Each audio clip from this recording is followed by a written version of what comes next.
Good morning guys.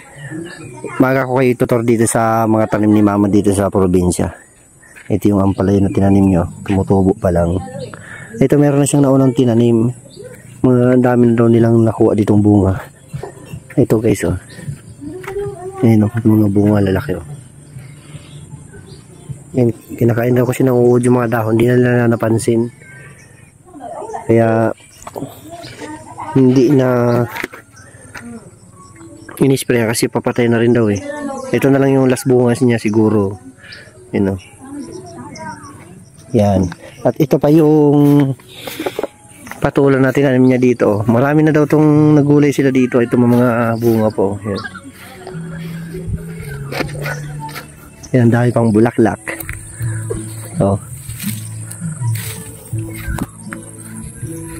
Dahil pang bunga, lalaki ng bunga.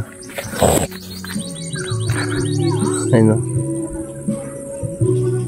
Ang laki. Dami na daw nilang nagulay dito. Yan guys. So marami pa ditong tanim siya. Doon daw sa baba. Kaso mamaya nakabababa doon.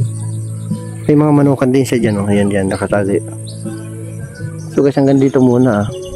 Kasi mamaya pa kami bababa doon sa ibang taniman ni mama. So hanggang dito muna guys ha. Thank you for watching guys. Yeah.